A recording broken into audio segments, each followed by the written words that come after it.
Жешки дискусии донесе расправата на Советот за третиот квартален извештај за извршување на буџетот на општина Делчево, на кој не присуствуваше градоначалникот Шехтански. Делчевските советници од опозицијата со идеја како да го донесат Шехтански на седници на Совет.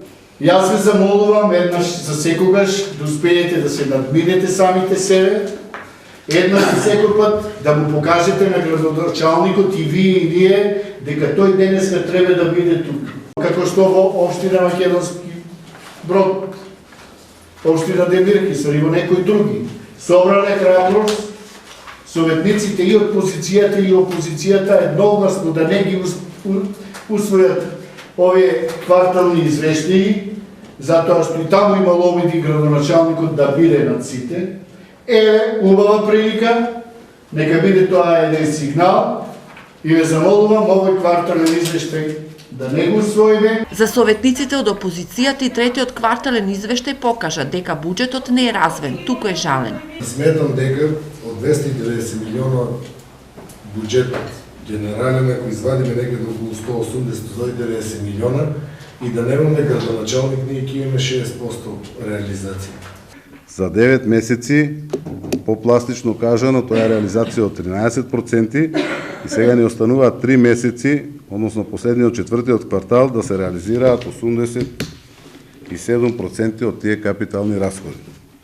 Ние со овие бројки сме за жалење како локална самоуправа и како општина. На советниците не им се платени 10 паушали за тековната 2015 година. А што е уште пофрустирачки, вие овде гледам дека во буџетот немате ни предвидено средства за исплата на седниците на Советот на општина Делчево, кој што исто е институција во склоп на локалната самоуправа. Расправата за кварталниот извештај мнозинството ја одмолчи, него го бранеше само раководителката на одделението за финансии и буџет. Големува кредитот, кој што требаше да го земеме, нели?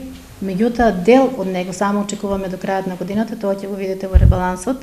Значи не се реализира, затоа процентот на вкупниот буџет е толку многу помал на реализација и затоа јас секогаш повеќе го анализирам основниот буџет. Со гласови на мнозинството беше усвоен кварталниот извештај, но и ребалансот на буџетот, а советниците беа едногласни за развојните програми, за реконструкција на улиците Маршал Тито и Светозар Марковиќ, а донесоа и одлука за формирање координативно тело која ќе ја спроведе иницијативата за набавка на возило за потребите на дневниот центар во Делчево.